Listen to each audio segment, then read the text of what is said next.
ꯃꯌꯥꯝꯕꯨ ꯇꯣꯟ ꯆꯅꯨꯅ ꯇꯔꯥꯝꯅ ꯑꯣꯛꯆꯕꯒ ꯂꯣꯏꯅꯅ ꯈꯨꯔꯨꯝꯖꯔꯤ꯫ ꯉꯁꯤꯁꯨ ꯃꯌꯥꯝꯒꯤꯗꯃꯛꯇ ꯅꯨꯡꯉꯥꯏꯔꯕ ꯐꯨꯡꯒꯥꯋꯥꯔꯤ ꯑꯃ ꯄꯨꯗꯨꯅ ꯂꯥꯛꯆꯔꯤ꯫ ꯋꯥꯔꯤ ꯑꯁꯤꯒꯤ ꯃꯃꯤꯡꯅ ꯏ ꯊꯛꯄꯤ ꯇꯥꯏꯕꯪꯃꯤ ꯍꯤꯡꯆꯥꯕꯤ꯫ ꯋꯥꯔꯤ ꯑꯁꯤꯕꯨ ꯊꯥꯕꯤꯔꯛꯄꯅ ꯑꯊꯧꯕ ꯃꯩꯇꯩ꯫ ꯂꯩꯆꯤꯟꯁꯨ ꯊꯥꯔꯞ ꯇꯧꯏ ꯑꯌꯨꯛ ꯑꯗꯨ꯫ ꯂꯝꯄꯥꯛ ꯑꯣꯏ ꯂꯧꯕꯨꯛ ꯑꯣꯏ ꯇꯧꯕ ꯃꯐꯝ ꯑꯃꯗꯅꯤ ꯀꯕꯣꯛꯂꯩꯅ ꯂꯦꯞꯂꯒ ꯁꯟ ꯂꯥꯕ ꯑꯃꯒꯤ ꯃꯀ꯭ꯔꯥꯡ ꯁꯦꯒꯥꯏꯔꯤꯕꯗꯨ꯫ ꯀꯕꯣꯛꯂꯩꯅ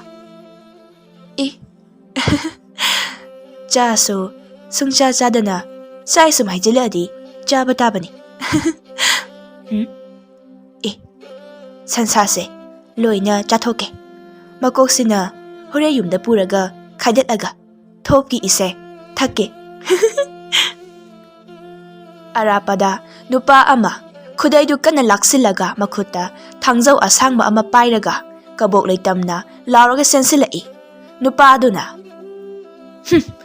ꯂꯩꯔꯝꯃꯨ ꯈꯪꯅꯤ ꯅꯪ ꯃꯤꯅ ꯑꯣꯟꯕ ꯍꯤꯡꯆꯥꯕꯤ ꯑꯣꯏꯔꯕꯁꯨ ꯊꯥꯡꯖꯧꯁꯤꯅ ꯌꯥꯜꯂꯒ ꯍꯥꯠꯂꯒꯦ ꯉꯁꯤꯗꯤ꯫ ꯅꯨꯄꯥꯗꯨ ꯃꯥꯒꯤ ꯊꯥꯡꯖꯧꯗꯨ ꯄꯥꯏꯔꯒ ꯌꯥꯡꯅ ꯆꯦꯟꯁꯤꯜꯂꯛꯏ꯫ ꯀꯕꯣꯛꯂꯩꯗꯨꯁꯨ ꯃꯆꯤꯟꯕꯥꯟꯗꯨ ꯏ ꯄꯨꯝꯇꯩ ꯇꯩꯈꯩ ꯅꯨꯄꯥꯗꯨꯗ ꯌꯦꯡꯂꯒ ꯁꯠ ꯂꯥꯎꯅ ꯍꯧꯒꯠꯂꯛꯏ꯫ ꯑꯁꯤꯗꯤ ꯁꯟꯕꯨ ꯑꯣꯏꯔꯝ ꯇꯥꯏ꯫ ꯅꯨꯄꯥ ꯑꯗꯨꯅ ꯀꯕꯣꯛꯂꯩꯗ ꯂꯥꯎꯔꯛꯏ꯫ ꯍꯩ ꯊꯣꯔꯥꯕꯤꯒꯤ ꯃꯆꯥ ꯂꯩꯔꯝꯃꯨ ꯅꯪ ꯈꯪꯒꯅꯤ ꯅꯪ ꯁꯝꯗꯣ ꯊꯥꯡꯖꯧꯁꯤꯅ ꯍꯥꯏꯗꯠꯀꯦ꯫ ꯀꯕꯣꯛꯂꯩꯅ ꯑꯃꯨꯛ ꯈꯨꯝꯃꯤ꯫ ꯍꯦ ꯁꯟꯗꯤ ꯐꯥꯖꯤꯟꯗ꯭ꯔꯒ ꯆꯥꯊꯣꯛꯄ ꯇꯥꯕꯅꯤ꯫ ꯈꯨꯜ ꯑꯁꯤꯗ ꯂꯩꯔꯤꯕ ꯁꯟ ꯏꯔꯣꯏ ꯍꯨꯏ ꯍꯧꯗꯣꯡ ꯄꯨꯝꯅ ꯍꯥꯠꯀꯗꯣꯏꯅꯤ꯫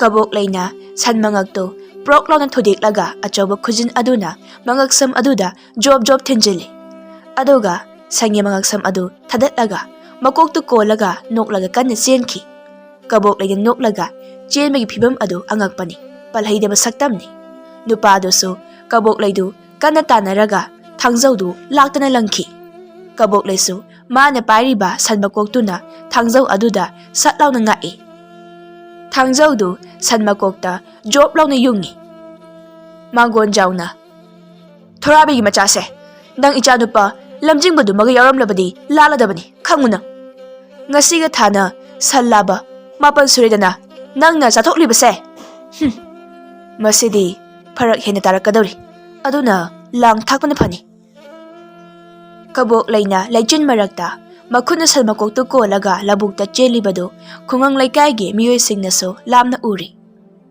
ꯈꯨꯟꯖꯤꯟꯒꯤ ꯂꯄꯥꯛ ꯃꯆꯤ ꯃꯆꯤꯗ ꯑꯍꯟ ꯅꯍꯥ 10 ꯅꯤꯡꯊꯝ ꯊꯥꯒꯤ ꯏꯪꯈ꯭ꯔꯕ ꯃꯔꯛ ꯑꯗꯨꯗ ꯈꯨꯗꯩ ꯃꯇꯠ ꯑꯃꯃꯝ ꯁꯦꯠꯂꯒ ꯊꯛ ꯊꯛ ꯅꯤꯛꯈꯩ ꯃꯩ ꯇꯦꯛꯅꯔꯤ꯫ ꯑꯗꯨꯒ ꯀꯕꯣꯛꯂꯩꯅ ꯆꯦꯜꯂꯤꯕꯗꯨ ꯀꯨꯝꯍꯩ ꯑꯣꯏꯅ ꯌꯦꯡꯅꯔꯤ꯫ ꯇꯣꯝꯕ ꯀꯧꯕ ꯅꯨꯄꯥ ꯅꯍꯥ ꯑꯃꯅ ꯀꯕꯣꯛꯂꯩꯗ ꯌꯦꯡꯂꯒ ꯏꯍꯦ ꯃꯋꯥ ꯆꯥꯕꯤ ꯀꯕꯣꯛꯂꯩꯁꯦ, ꯈꯨꯔꯥ ꯃꯉꯣꯟꯖꯥꯎꯒꯤ ꯁꯟ ꯂꯥꯕ ꯐꯖꯈ꯭ꯔꯕꯗꯣ ꯑꯃꯨꯛ ꯆꯥꯔꯨꯔ ꯃꯥꯜꯂꯦꯅꯦ ꯇꯧꯔꯤꯕꯁꯦ꯫ ꯑꯣꯟꯊꯣꯛꯏꯗ ꯀꯕꯣꯛꯂꯩ ꯉꯥꯎꯕꯤ, ꯅꯪꯒꯤ ꯅꯗꯥꯎꯁꯦ꯫ ꯍꯟꯗꯛꯀ ꯑꯃꯨꯛ ꯈꯨꯔꯥ ꯃꯉꯣꯟꯖꯥꯎꯒꯤ ꯃꯆꯥꯅꯨꯄꯥ ꯂꯝꯖꯤꯡꯕꯗꯨ ꯈꯪꯂꯕꯗꯤ ꯀꯕꯣꯛꯂꯩꯗꯤ ꯍꯥꯠꯈ꯭ꯔꯅꯤꯗꯣ ꯃꯥꯅ꯫ ꯅꯣꯡꯌꯥꯏꯅ ꯇꯥꯇꯣꯝꯕ ꯑꯩꯈꯣꯏꯁꯨ ꯇꯥꯟꯅꯕꯁꯤ ꯌꯥꯎꯁꯤꯜꯂꯒ ꯀꯕꯣꯛꯂꯩꯁꯦ ꯍꯥꯠꯂꯁꯤꯔꯥ? ꯅꯨꯃꯤꯗꯥꯡ ꯅꯨꯄꯤ ꯑꯉꯥꯡ ꯑꯃꯠꯇ ꯃꯄꯥꯟ ꯊꯣꯛꯎ ꯌꯥꯗ꯭ꯔꯦ꯫ ꯁꯅꯥꯌꯥꯏꯃꯅ ꯅꯨꯃꯤꯗꯥꯡ ꯃꯄꯥꯟꯗ ꯃꯅꯤꯡ ꯃꯌꯥꯗ ꯊꯥꯡ ꯇꯦꯟ ꯑꯃꯠꯇ ꯊꯝꯕ ꯌꯥꯗ꯭ꯔꯤꯕꯁꯦ ꯌꯦꯡꯉꯨꯗꯅ ꯀꯕꯣꯛꯂꯩꯅ ꯄꯥꯏꯈꯤꯗ꯭ꯔꯅ꯫ ꯑꯗꯨꯕꯨ ꯁꯥ ꯁꯟꯁꯦ ꯀꯕꯣꯛꯂꯩꯅ ꯈꯨꯠꯂꯥꯏ ꯌꯥꯎꯗꯅ ꯀꯃꯥꯏꯅ ꯍꯥꯠꯄꯖꯥꯠꯅꯣ ꯁꯤꯅꯤ ꯑꯩꯅ ꯈꯪꯅꯤꯡꯂꯤꯕꯁꯦ꯫ ꯃꯅꯤꯅ ꯃꯌꯥꯅ ꯆꯤꯛꯂꯒ ꯍꯥꯠꯂꯤ ꯑꯣꯏꯔꯝꯅꯤ꯫ ꯀꯩꯅꯣ ꯏꯇꯥꯎ, ꯍꯤꯡꯆꯥꯕꯤꯒꯤ ꯈꯨꯠꯂꯥꯏꯗꯤ ꯃꯌꯥꯅꯤ ꯀꯩꯅꯣ, ꯑꯗꯨꯒ ꯈꯨꯖꯤꯟꯒ꯫ ꯇꯣꯝꯕꯅ ꯍꯦꯔꯥ ꯏꯇꯥꯎ, ꯆꯥꯎꯈ꯭ꯔꯕ ꯁꯟ ꯑꯃꯕꯨ ꯃꯌꯥꯅ ꯀꯔꯝ ꯍꯥꯏꯅ ꯆꯤꯛꯂꯒ ꯍꯥꯠꯇꯣꯏꯅꯣ? ꯍꯋꯥꯏ ꯃꯪꯒꯜ ꯈꯤꯇꯪ ꯀꯟꯕ ꯐꯥꯎꯕ ꯁꯥꯏꯕ ꯉꯝꯗꯕ ꯃꯤꯑꯣꯏꯕ ꯑꯩꯈꯣꯏꯒꯤ ꯌꯥꯁꯤꯗ꯫ ꯅꯣꯡꯌꯥꯏꯅ ꯑꯗꯨꯕꯨ ꯇꯥꯏꯕꯪ ꯃꯤꯑꯣꯏꯕꯅ ꯍꯤꯡꯆꯥꯕꯤ ꯑꯣꯜꯂꯕꯅꯤꯅ ꯃꯄꯥꯡꯒꯜꯗꯤ ꯐꯖꯅ ꯀꯜꯂꯝꯃꯅꯤ ꯀꯕꯣꯛꯂꯩꯗꯤ꯫ ꯁꯥꯎꯔ ꯁꯥꯎꯔꯒ ꯃꯄꯥꯡꯒꯜ ꯀꯜꯂꯤꯁꯨ ꯍꯥꯏꯕꯅꯤ ꯃꯣꯏꯁꯦ꯫ ꯎꯄꯨ ꯀꯥꯡꯊꯣꯟ ꯐꯥꯎꯕ ꯇꯥꯞ ꯇꯥꯞ ꯄꯥꯏꯔꯒ ꯂꯪꯕ ꯉꯝꯕ ꯇꯟꯖꯥꯒꯁꯨ ꯂꯩꯕꯖꯥꯠꯅꯤ ꯍꯤꯡꯆꯥꯕꯤꯁꯤꯡꯁꯦ꯫ ꯅꯨꯄꯥ ꯅꯍꯥꯁꯤꯡꯗꯨ ꯋꯥꯔꯤ ꯀꯟꯅ ꯁꯥꯟꯅꯔꯤꯉꯩ ꯀꯕꯣꯛꯂꯩꯗꯨ ꯇꯥꯕꯗ ꯌꯥꯝꯅ ꯍꯩꯅꯗꯕ ꯈꯣꯟꯖꯦꯜ ꯑꯃꯗ ꯈꯥꯛ ꯈꯥꯛ ꯅꯣꯛꯂꯒ ꯎꯔꯛ ꯋꯥꯔꯛꯂꯣꯝꯗ ꯃꯈꯣꯡꯗꯨ ꯆꯣꯡꯀꯥꯟ ꯆꯣꯡꯀꯥꯟ ꯀꯥꯜꯂꯒ ꯁꯟ ꯃꯀꯣꯛꯇꯨ ꯀꯣꯜꯂꯒ ꯆꯣꯡ ꯆꯣꯡꯗꯅ ꯆꯦꯟꯁꯤꯟꯈꯤ꯫ ꯃꯩ ꯇꯦꯛꯐꯝꯗ ꯑꯍꯜ ꯑꯃ ꯐꯝꯅ ꯃꯩ ꯇꯞꯅ ꯀꯥꯝꯂꯒ ꯃꯅꯥꯇꯣꯟꯗꯨ ꯁꯨꯒꯠꯂꯒ Kabok laydu thangzau ama paikraba natra. Seksinsi nahasa. Taibang mi phauba sirakpa yai. Maana uriba sei supna tagi sadongni. Sana yai mana. Khura yamna sathiba huya choba khara loidaba yaroi. Kabok lay tanbada sijindanaba. Mayam dusu sana yai mana haribado lausimba yaba wa amani haibagi mawongda mga kanom laga tanari. May kamliba ahal aduna. Kabok lay ubada lamhui phauba kaplaga chenbani. Nangi huidunadi kari tawgadoriba ha. Hera khura lamhuina chelibadudi kabok lagi masakto ubadagi oiramni. Nangi huiduna chengadoi sisu kabok lagi masakto ubadani nangba. Mangwan jawdu kabok lay sensen khiba mongsong adugi manakta lepaga. Thangzau dudi karam haina muk logani. Mongsong sida itomda changbadi yarise. Kanade ichanupa laklaga changlagi. Masigi hingchabi sina khulai paikrabadi laikai khulda asi ana soidana yaunarakpa tare. Mangon jawgi machanupa lamjingbado macha chenbi sanbi ama hoiraga lampang machida mai tekliba ahan singdugi manak tamna changlai. Nongyaina lamjingda lapna yenglaga. Ingbana thak niklakan sida masigi khura mangon jawgi machanupa lamjingba sina torokliba sina karina. Tombana Puri sudite Kudai sisu Chet launa Mayanga maandaba mawong amadani Mani sitlibase Manina Lamjing bagi Mapaigan sidi Maite yumjaw sabada Hapa ukong adumakni Machet masung taradana Thang nagayanba Jangadoba kamandi Mapambo Yanglen tarakpadigi hauraga Mabuki saruksing Masinani Kabok lay hingchabidu Mangonjaw mapa machana kidribse. Nupa naha singdugi marakta yauriba ahal aduna sing hapna. Kabok lay hingchabidusu araiba natiko. Mapuroibadu mga proklaw na thudiklaga. Mga samdagi kapthorakpa ido. Makyatu launa kathoklaga yaraga thakpa ngamlibani.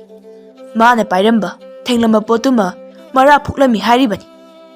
Lamjing badu sanbi mapi machadu hoina may tekliba naha ahal sing adugi manakta changlaklaga lamjing mana nongyaida. Ta nongyay.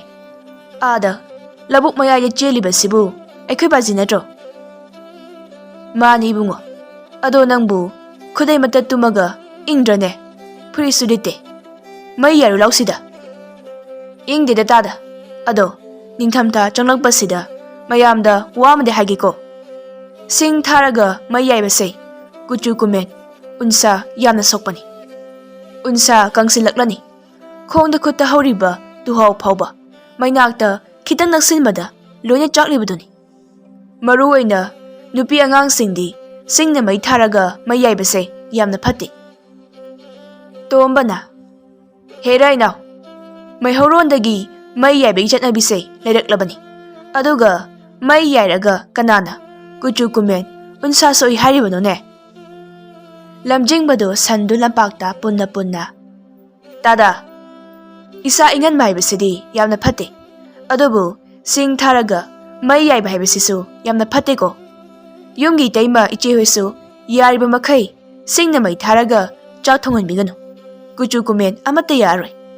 Khangba yamna leibagini haribase. Taningdaba takpada inba indabaduna Nasa-nasagi apamani. Karino da ibungo. Singna chak thongdana karina thong haibano ne. Mapana puthoklaga numita yayo haibro. May tekpa ahal aduna tomada tapna. Angang sina haribase chumlibani. Tangay phadre haragana hek may saday ngakthokpa ngamba hidak tayraga chakto hek thongalo. Arapada Kabok lay sensen kiba mongsong lomda mangon jawdu kan nalarokpagi khonjen ama may tekliba singna tay. Lamjing badu mongsong lomda phatlaw na yenglaga phuklaw na hawgatli. Sana yai mana. Khura mangon jawgi khonjen mankreda. Ngahaki mamangda kabok laidu lampak mayai asida lauraga tanakibani. Lamjingbado thintade. Sanayay mada haifa yinglamlaga kaina chenbadagi hena yangna chenki. Ahalsinga tekliba maijau adusu lamjingbana chenkiba maikairomda brang laungna nungsiki maikai hummi. Nongyayna. Is. Asuk yamna kanna chauna chakliba mayisibu. Lamjingbana chenkibada mutka tawini dausa. Aikhoisu khura mangon jaugi khojen tariba maikai somda thuna sangsinsi itausa. Ahal aduna. Ngasidi mongsongse uzau khara tekadori. Mayamdu hot hotana chenakri. Somda mongsonglomda mangon jauga kabok laigadu phibam amada chaiga thangjauga kanthatnari. Kabok laina thangjaudu pairaga mangon jauna utup asangba ama pairaga haidatnaribadu lamjingmana lapna ui. Aduga kabok laina thangjau paibanina mana khara henna lakjabasu lamjingmana urami. Kabok laidu mana pairiba thangjau adu mangon jauda haina noklaga. Aidi kanamda khatnaba haudabanida. Ado nangamadi nangakto kakthaipa tari. Mangon jauna. Laune changsi laune. Sawonga namnariba ibu nangna ka kihanba yabra ha. Mangon jauna magi pairiba utup adu kabok laida lamlaga haidali. Kabok laidu satlauna paktharaga mangon jauda thangjau aduna lamhai hairai. Mangon jausu maning satlauna halli. Kabok laina. Litpa chongba yamna haiko. Chongo ai sum yalake.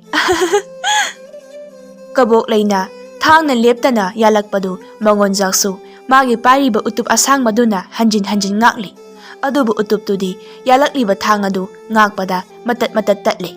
Mangon jauna. Is usidi loina kakthakridana. Mikup amada kayarakno mana yalakliba thang masingse. Aibu siba tarabra ngasidi.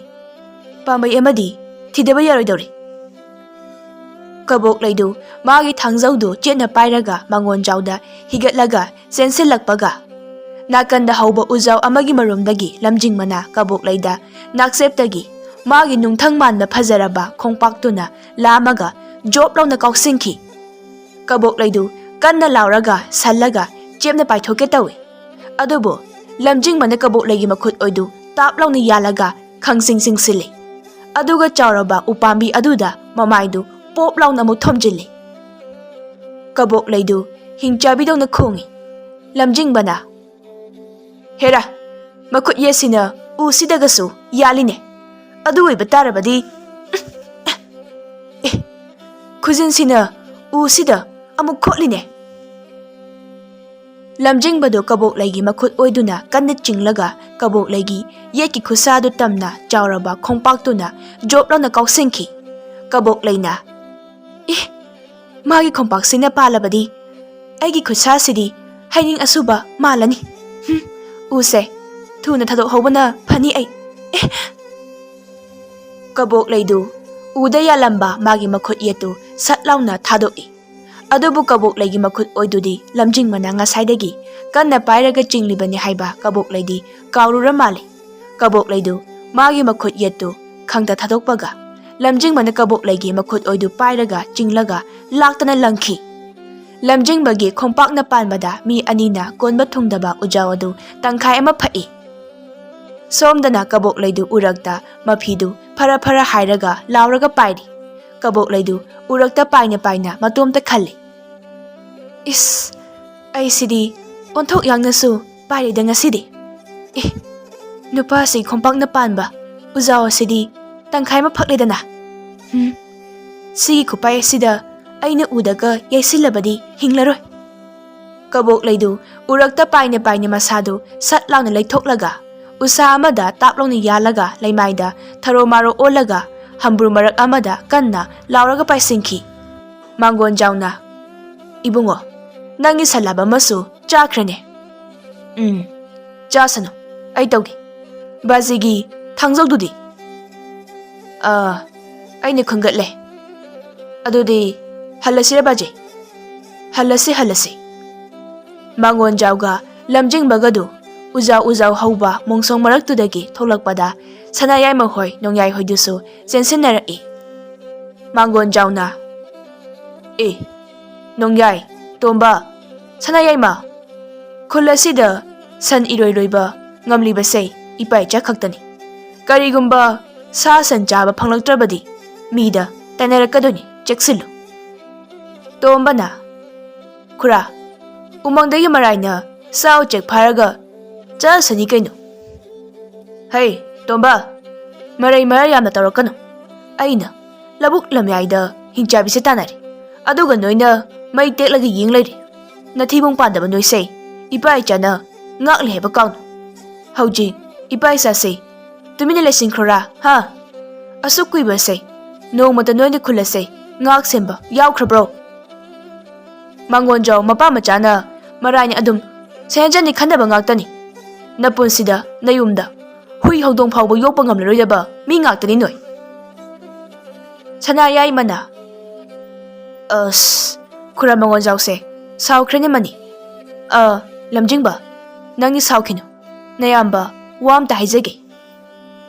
Tada baji se siram gadore hauji adogi baji se I khara sari. Hoini ibungo pokpadagi ina sina amuta tadriba wahi sini aikhoine ngasi khuradagi taribase aina hagi khalibase sini numidang se thang tin paraga khulse kabok lei ngaklase ayuk nungthinna aikhoi mayam changlanga kabok lei se thirese.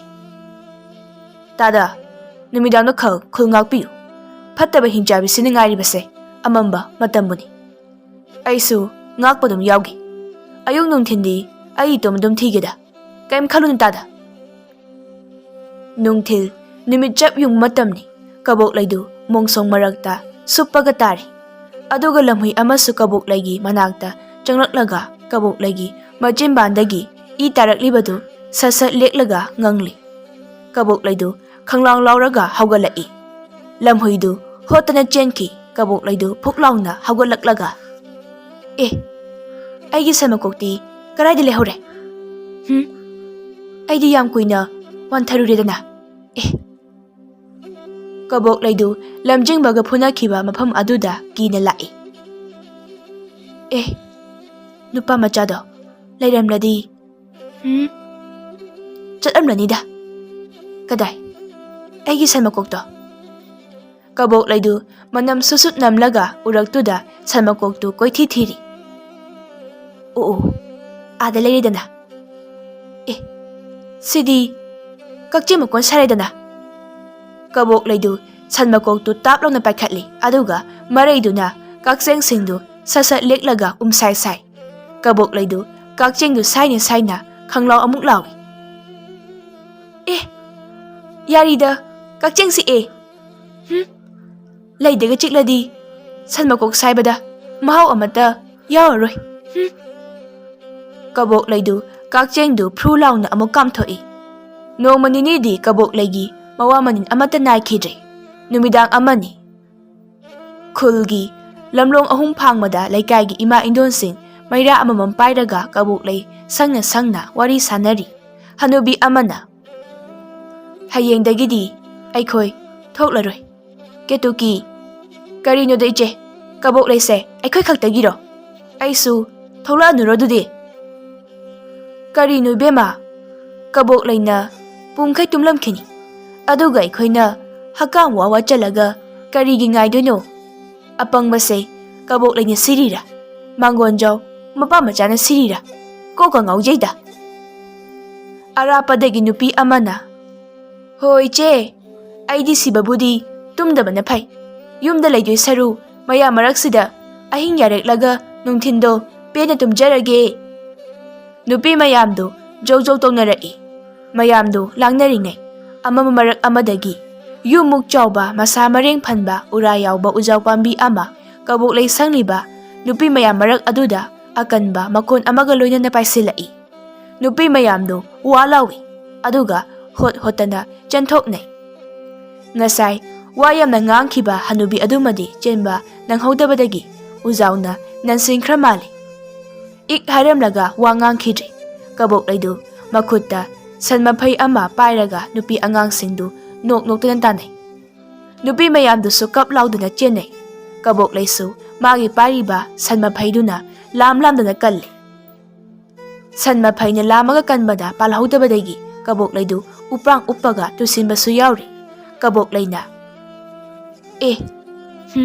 ꯁꯤꯗꯤ ꯁꯟ ꯃꯐꯩꯁꯤꯅ ꯂꯪꯉꯒ ꯍꯦꯛꯇ ꯊꯣꯝꯃꯒꯦꯗ꯫ ꯉꯁꯤꯗꯤ ꯃꯤ ꯑꯃꯅꯤꯇ ꯍꯥꯠꯇꯕ ꯌꯥꯗꯕꯅꯤ, ꯃꯔꯝꯗꯤ ꯑꯩ ꯁꯥꯎꯍꯟꯕꯩ꯫ ꯃꯉꯣꯟꯖꯥꯎ ꯃꯄꯥ ꯃꯆꯥꯗ ꯑꯩꯅ ꯀꯤꯍꯟꯗꯕ ꯌꯥꯗꯕꯅꯤ, ꯏꯋꯥ ꯍꯥꯠꯂꯒ ꯆꯥꯔꯤꯕ ꯑꯩꯅꯤ꯫ ꯅꯨꯄꯤ ꯑꯃꯗꯤ ꯀꯕꯣꯛꯂꯩꯗ ꯌꯦꯡꯂꯒ ꯀꯟꯅ ꯂꯥꯎꯔꯤ꯫ ꯅꯨꯄꯤꯗꯨꯅ ꯃꯌꯥꯝꯗ ꯑꯩꯅ ꯀꯕꯣꯛꯂꯩꯁꯦ ꯆꯦꯜꯂꯛꯄꯗ ꯍꯥꯏꯗ꯭ꯔꯣ ꯍꯥ, ꯃꯃꯤꯠ ꯃꯅꯥꯁꯦ ꯀꯩꯅꯣꯃꯤꯇꯧ ꯇꯧꯋꯤꯅ, ꯃꯤ ꯈꯨꯗꯤꯡ ꯌꯦꯡꯂꯒ ꯃꯔꯩ ꯂꯦꯛꯄꯤꯁꯦ, ꯍꯨꯏ ꯍꯧꯗꯣꯡ ꯎꯔꯒ ꯃꯇꯤꯟ ꯌꯣꯠꯄꯤꯁꯦ꯫ ꯀꯕꯣꯛꯂꯩꯅ ꯅꯨꯄꯤꯗꯨꯗ ꯌꯦꯡꯂꯒ ꯃꯈꯜ ꯑꯅꯤꯒꯤ ꯇꯥꯏꯕꯪꯄꯥꯟꯗ ꯍꯤꯡꯕꯁꯦ ꯅꯨꯡꯉꯥꯏꯕ ꯑꯃꯅꯤ, ꯑꯃꯨꯛꯅ ꯃꯤ, ꯑꯃꯨꯛꯅ ꯍꯤꯡꯆꯥꯕꯤ꯫ ꯀꯕꯣꯛꯂꯩꯗꯨ ꯃꯥꯒꯤ ꯃꯔꯩꯗꯨ ꯂꯃꯨꯛ ꯁꯥꯡꯗꯣꯔꯛꯏ꯫ ꯅꯨꯄꯤꯗꯨ ꯀꯕꯣꯛꯂꯩꯗ ꯌꯦꯡꯂꯒ ꯀꯟꯅ ꯂꯥꯎꯔꯒ ꯆꯦꯟꯈ꯭ꯔꯦ꯫ ꯀꯕꯣꯛꯂꯩꯅ ꯃꯤ ꯍꯥꯠꯄ ꯍꯧꯕ ꯌꯥꯔꯦ ꯀꯩꯅꯣ ꯍꯧꯖꯤꯛꯇꯤ꯫ ꯀꯕꯣꯛꯂꯩꯗꯨ ꯃꯤ ꯀꯣꯏꯇꯥꯟ ꯇꯥꯟꯅꯕ ꯍꯧꯔꯛꯂꯦ꯫ ꯀꯕꯣꯛꯂꯩꯗꯨ ꯆꯦꯟꯅ ꯑꯥꯗꯒꯤ ꯃꯁꯛ ꯐꯖꯕꯤ ꯃꯧꯅꯥꯎ ꯑꯁꯦ, ꯃꯁꯛꯁꯦ ꯎꯕꯗ ꯊꯣꯠ ꯊꯣꯠ ꯂꯥꯎꯏ, ꯃꯔꯨ ꯃꯔꯥꯡ ꯁꯥꯏꯕ ꯅꯨꯡꯉꯥꯏꯅꯤ꯫ ꯍꯦ ꯅꯪ, ꯑꯩꯅ ꯐꯥꯒꯦꯀꯣ꯫ ꯀꯕꯣꯛꯂꯩꯗꯨ ꯃꯧꯅꯥꯎꯗꯨ ꯇꯝꯅ ꯌꯥꯡꯅ ꯆꯦꯟꯁꯤꯜꯂꯤ꯫ ꯑꯗꯨꯒ ꯃꯈꯨꯠꯇꯨꯅ ꯃꯧꯅꯥꯎꯒꯤ ꯃꯁꯝꯗꯨ ꯇꯥꯞ ꯂꯥꯎꯅ ꯄꯥꯏꯕꯒ ꯀꯕꯣꯛꯂꯩꯒꯤ ꯇꯨꯡꯗꯒꯤ ꯃꯥꯒꯤ ꯃꯁꯝꯗꯨ ꯂꯝꯖꯤꯡꯕꯅ ꯇꯥꯞ ꯂꯥꯎꯅ ꯑꯃꯨꯛ ꯄꯥꯏꯔꯛꯏ꯫ ꯃꯧꯅꯥꯎꯗꯨ ꯂꯥꯎꯔꯒ ꯆꯦꯟꯈ꯭ꯔꯦ꯫ ꯀꯕꯣꯛꯂꯩꯅ ꯁꯝꯁꯦ ꯎꯁꯥꯗ ꯄꯜꯂꯕ꯭ꯔꯥ ꯍꯥ? ꯂꯝꯖꯤꯡꯕꯅ ꯀꯕꯣꯛꯂꯩꯒꯤ ꯇꯨꯡꯗꯒꯤ ꯇꯞꯅ ꯍꯣꯏ ꯏꯆꯦ, ꯑꯩꯅꯦ꯫ ꯑꯩ ꯍꯥꯏꯗꯤ ꯀꯅꯥ ꯍꯥ? ꯌꯦꯡꯊꯣꯔꯛꯇ꯭ꯔꯗꯤ ꯈꯪꯉꯣꯏꯌꯦ ꯏꯆꯦ꯫ ꯅꯈꯣꯟꯗꯣ ꯇꯥꯈ꯭ꯔꯦꯗꯣ, ꯏꯆꯦꯒꯤ ꯏꯕꯨꯡꯉꯣ ꯀꯗꯥꯏ?